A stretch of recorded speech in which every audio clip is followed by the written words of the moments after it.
I'm Tessa Hayes. I'm 31, and I'm a senior auditor.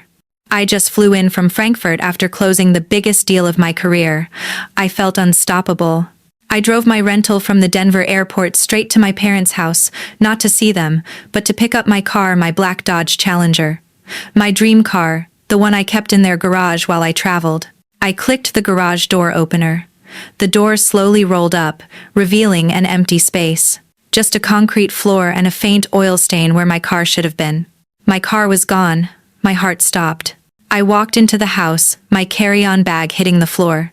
They were waiting for me. My mother, Sharon, my father, Mark, and my sister, Carly. They sat at the kitchen table like judges, their faces blank. They weren't surprised. They were waiting to pass sentence. What they confessed in that kitchen didn't just break my trust, it redefined what family meant. And it showed me I wasn't really part of it. Ever been the responsible one in your family? The one everyone just assumes can handle anything? Let me know in the comments, and be sure to subscribe, because you won't believe what they did next. That Challenger wasn't a toy. It wasn't a gift. It was 6 years of my life. I work at Global Trust Auditors. It's a high-pressure, high-stakes job. I manage international accounts, which means I am always on a plane, always in a meeting, and always on my phone. My weeks are not 40 hours. My weeks are 70 or 80. I have eaten more takeout dinners over my keyboard than I can count. I have missed weddings. I missed my best friend Nina's bachelorette party in Vegas. I skipped vacations. While other people my age were traveling for fun, I was traveling for work. Frankfurt, London, Tokyo. I did this for 6 years. I climbed the ladder. I made good money, but I had no time to spend it. My grandfather, Arthur Hayes, was the one who understood me. He passed away 3 years ago. He was my father's dad, but nothing like him. He was quiet, strong, and he saw me. When I was little, he would take me into his garage. It smelled like sawdust and engine oil. He taught me how to change a tire, how to check the oil. He would point at his old restored truck and smile. "These machines aren't just metal, Tess," he told me, wiping grease from his hands. "They are freedom. They are proof. You work hard for something. You build it. You earn it. You put your dream into something solid you can touch." He was the only one who saw my long hours as ambition, my sacrifices as strength. My parents just saw my job as a convenient excuse. "Oh, Tessa can't make it. She's working." When Grandpa Arthur died, he left Carly and me the same amount of money. Not a fortune, but enough. She spent hers on a trip to Europe and a new wardrobe. I put mine into a high-yield savings account. I added to it. Every bonus, every overtime check. I put it away. I had a goal. I was saving for that black Dodge Challenger. It was the car Grandpa Arthur and I always talked about. It was powerful. It was American. It was everything I had earned. For 6 years, that savings account was my religion. A late night in Frankfurt didn't just earn me a bonus, it earned me a headlight. A weekend auditing in Tokyo bought a tire. I watched that balance climb, dollar by painful dollar. It was my secret, my proof. The day I finally bought it, I went to the dealership alone. This moment wasn't for them, it was for me. I walked into the quiet showroom. I pointed to the black one, the one I had built on the website 100 times. I sat down with the salesman. He started talking about financing options. I stopped him. "I'll be paying in cash." The look on his face. That alone was worth a year of work. I signed the papers. I transferred the money. The salesman handed me the keys. I walked out and sat in the driver's seat. I didn't turn it on. I just sat. I smelled the new leather. It was sharp, clean. The smell of mine. I saw my grandfather's face in my mind. I put my head on the steering wheel, my hands gripping it tight, and I cried. I cried because I had done it. I had made my dreams solid. It was mine. In my family, my dreams were always disposable. Carly's dreams were what mattered. I remember Carly's 16th birthday. A massive backyard party. 40 people, a DJ, a rented white tent, a cake taller than her. I watched from the kitchen window. I was 17, and I was washing catering dishes. My own 16th birthday had been 3 months earlier. I spent it working a 6-hour shift at the mall, selling pretzels. When I got home, my mom handed me a single grocery store cupcake, the frosting hard. We'll celebrate another time, honey, she said, not looking up from her show. Things are tight right now. They were not tight. They were just saving up for Carly's party. When Carly graduated from high school, they rented a white stretch limo. They went to a fancy restaurant downtown. I was in my second year of college, working 2 jobs to pay for my books. I couldn't afford to fly home. When I graduated from college summa cum laude, I sat in the audience and waited for them. An hour before the ceremony, I got a text. Flight delayed. So sorry. We'll celebrate when you get home. I knew it was a lie. I saw a picture on social media later that night. Carly had posted a selfie with my mom on the couch. The caption, "Mommy's taking care of me. Just a minor cold. A minor cold." I sat alone in that sea of families. My best friend Nina found me after the ceremony. She pushed through the crowd, her face furious on my behalf. "Where are they?" she asked. "Flight delayed," I said. The lie tasted like ash. She just shook her head. She grabbed my diploma, put her arm around me, and took a picture. "Well, I'm proud of you," she said, hugging me tight. She was my only family that day. The worst, though, the worst was Christmas 2018. I flew in from London, exhausted, but I'd brought expensive gifts. A first edition book for my dad, a designer scarf for my mom, a high-end camera for Carly, who decided she was a photographer that month. I sat on the couch, sipping weak coffee, and watched them open their gifts. Then my mom handed me a flat, soft package. I opened it. A beige department store sweater. It was acrylic. It wasn't even my size. "Thanks, Mom," I said, folding it. "Oh, it's nothing," she said, and she meant it. Then my dad told everyone to go outside. His face split with a fake dramatic smile. We stepped out onto the front porch. In the driveway, there was a brand new, bright red Volkswagen. A giant red bow was stuck to the hood. Carly screamed, a real, piercing shriek. It was for her. She was 22.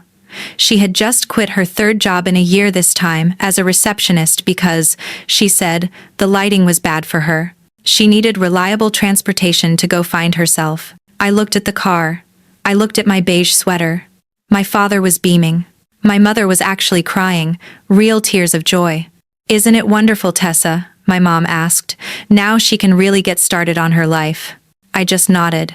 I had been started on my life since I was 16, selling pretzels.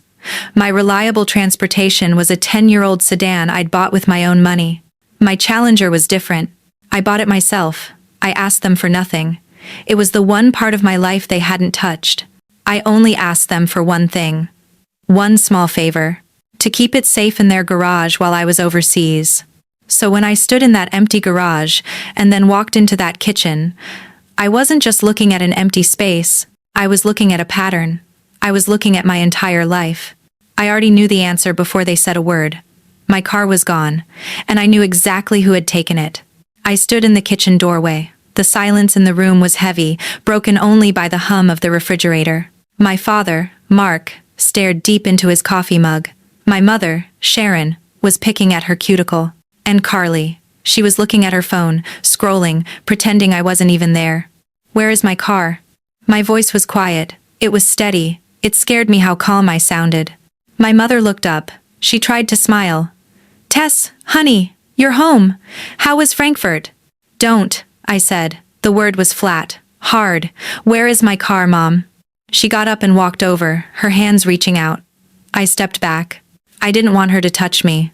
"We need to talk about that," she said softly. "Carly needed some funds. It's just for a little while." I looked at Carly. 28 years old. "Funds for what?" "It's my new business," Carly piped up, her voice bright with a sickening, fake excitement. "It's a curated clothing line, an online boutique. It's going to be huge, Tess. I have a whole vision board. A vision board. They had taken my car, my 6 years of work for a vision board. "You pawned my car," I stated. "We didn't pawn it, Tessa," my mother snapped. "We took a small loan against it. Carly has a wonderful idea, and she just needed a little startup capital. You know, family helps family." That sentence hit me like a punch. In the Hayes household, that was a one-way street. It meant Tessa gives, and Carly takes. You make plenty of money, Mom continued, her voice getting stronger. It's just a car. You can absorb this. Carly just needs a chance. Your father and I agreed. It was a family decision. I turned to my father. He looked so small. Dad, you agreed to this? You let them take my car? He finally looked at me, his eyes guilty, but weak. She's your sister, Tess. She just needed a little help. When? I demanded. When will I get it back? When her vision board takes off? She has no business plan. She has no experience. You didn't give her a loan. You gave her my car. You threw it away. You'll understand when it takes off, Carly shouted, finally standing up. You're just jealous. You're jealous that I'm finally doing something on my own. I laughed. It was a terrible sound. It was grief. On your own? You used my car. You didn't even ask me. You stole from me. You both stood by and let her. You helped her. That is enough, my mother yelled. We are your parents. We did what we thought was best. It is done. The money is already invested. You will not speak to your sister that way. I just stared at her. Invested. It was all gone. My car, my work, my one solid dream. Gone. I picked up my bag. I'm going to a hotel. Don't be dramatic, Tessa, my mother said, exasperated. I didn't answer. I walked out the front door and drove away. I cried the whole way to the Marriott. I wasn't just crying for the car. I was crying for the little girl who sold pretzels, for the college graduate sitting alone in the stands. I was crying because I finally understood. I was not their daughter. I was their utility. I checked into the Marriott. I sat on the bed in the dark, sterile room for hours. The shock was wearing off, replaced by a cold, hard anger. I knew my family. I knew they would lie. A small loan, my mother had said. But I'm an auditor. I don't deal in soft words. I deal in facts, and I was going to get them. That night, I drove back. I parked the rental down the street and watched the house. I waited until the lights went off, one by one. The house was dark, sleeping. I still had my old house key. I let myself in. The only sound was the tick-tock of the grandfather clock. I went straight to the kitchen. My father, Mark, always emptied the trash before bed, but he was lazy. He would leave the full, tied bag by the back door to take out in the morning. It was right where I knew it would be. I found the bag. My hands weren't shaking. They were steady. I slowly untied the knot. I didn't have to dig far. On top, crumpled into a ball, was a yellow piece of paper. A receipt. I smoothed it out under the weak light of my phone. My heart hammered against my ribs. Cornerstone Pawn and Loan. Item description: 2021 Dodge Challenger, black. Loan amount: $45,000. Due date: in train days. But that wasn't the worst part. That wasn't the part that made the blood drain from my face. At the bottom of the receipt was a customer signature line. It was shaky. It was hesitant. It was trying to be my handwriting. Someone had signed my name. My stomach clenched. This wasn't a bad decision. This wasn't a desperate family decision. This was a crime. They didn't just take my car. They had forged my signature. They had committed fraud. They had committed a felony. I took a picture of the ticket. I made sure it was clear. The amount. The location. The due date. And that shaky, fraudulent signature. I carefully crumpled the paper back up, put it back in the trash, and retied the bag. And I left. I walked out of that house, and I knew I would never be back. They hadn't just pawned my car. They had pawned me. I woke up before the sun. I hadn't slept. I sat in the hotel room, staring at the picture of the pawn ticket. I got dressed. I didn't put on my travel clothes. I put on my work clothes, a sharp black blazer, slacks, and low heels. I felt like I was putting on armor. I gathered my documents, my driver's license, my passport, and a copy of the car's title. I drove to Cornerstone Pawn. It was in a rough part of Denver. The windows were barred. The neon open sign flickered. I walked in. The air inside was thick with stale cigarettes, desperation, and cheap air freshener. I stood back and waited. I did not belong here. My car did not belong here. Finally, it was my turn. The man behind the counter, Greg Mills, looked tired. "Can I help you?" he asked, not looking up. "I'm here about a vehicle," I said. A 2021 black Dodge Challenger, brought in about 5 days ago. Now he looked up. You the one who pawned it? No, I said. I'm the one who owns it. It was brought in without my permission. Greg sighed. Ma'am, I can't give you any information unless you're the one on the ticket. I have the ticket number, I said, showing him the picture. He typed it in. Yeah, the Challenger. Nice car. He pulled a thick manila file, loan for 45 grand, plus fees and interest. I need to see the loan agreement, I said. He hesitated. I am Tessa Hayes. I slid my driver's license across the counter. My name is on that file. I need to see the signature. He looked at my license, then at me.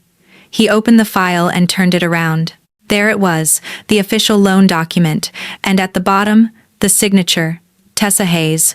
The T was too round, the H was wobbly. That is not my signature, I said quietly. Greg's expression changed from tired to annoyed. Ma'am, we have the title, we have the signature.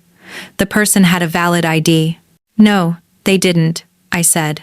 I opened my folder. I laid my passport next to my driver's license. Then I took a pen and signed my name on a slip of paper. This, I said, pointing to my signature, is my signature. Look at the T. Look at the H. Now look at that. I pointed to the forgery. This is fraud. Greg Mills was not a stupid man. He looked at the forged document. He looked at my 3 forms of identification. The blood drained from his face. He knew I was right. One moment, he mumbled. He disappeared into a back office. A new man came out, older, wearing a cheap tie. Ma'am, I'm Mr. Vance. Greg tells me there's a discrepancy with your vehicle. I explained it again, calmly. My family pawned my car without my knowledge. They forged my signature on the loan document. You are in possession of a stolen vehicle.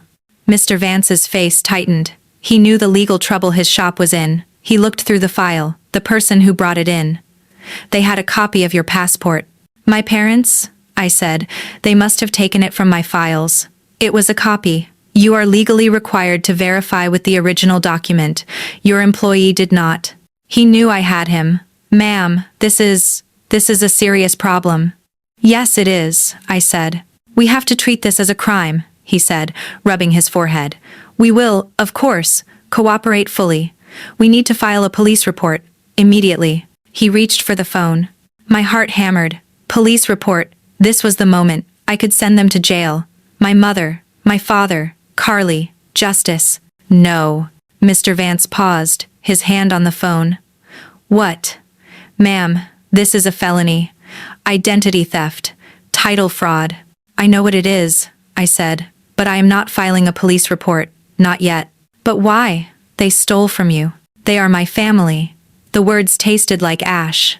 Before I call the police, I am going to give them one chance to fix this.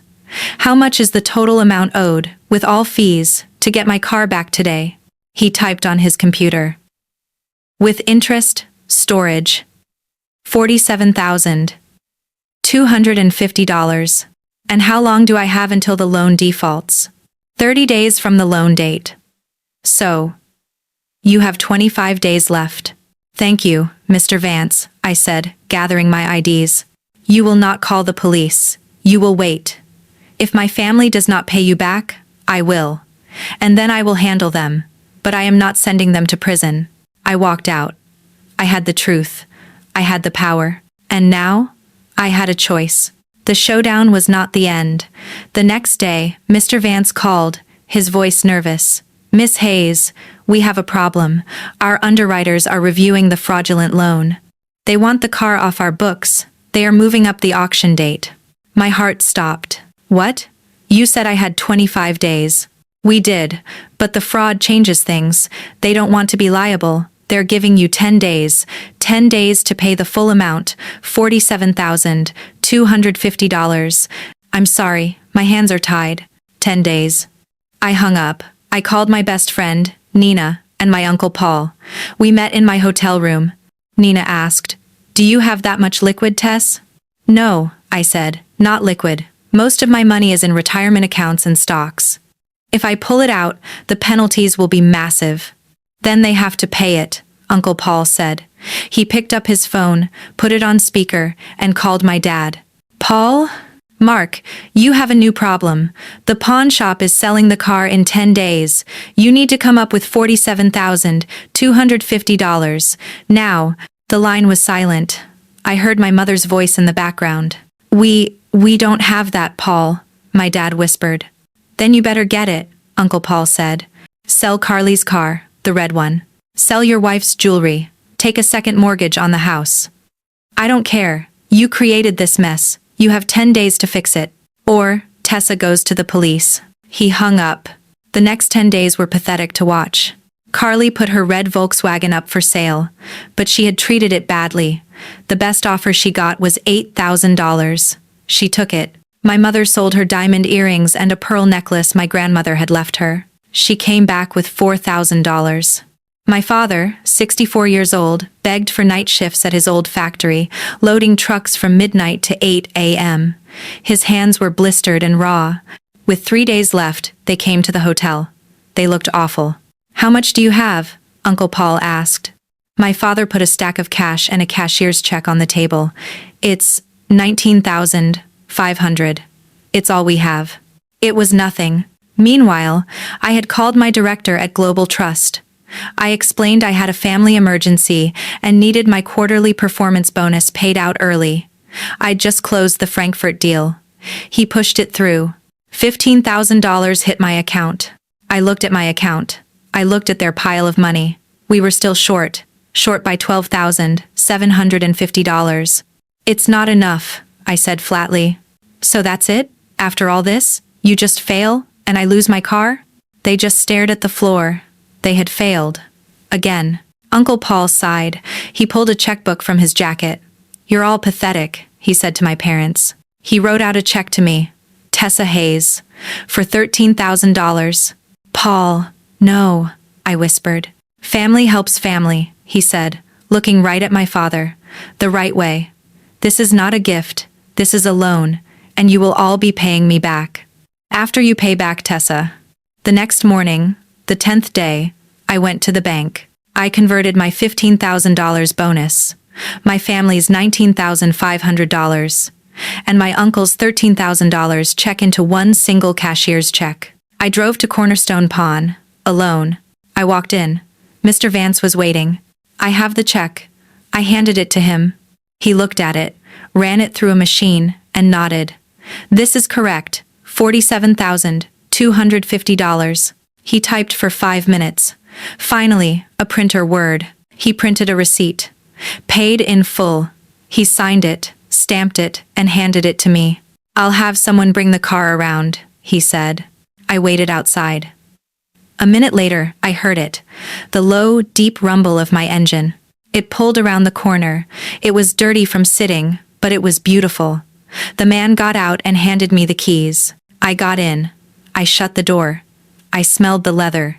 I put my hands on the steering wheel. I put the car in gear and pulled out of the pawn shop. I had my car back. But I wasn't finished. I hired a lawyer, Anita Shaw.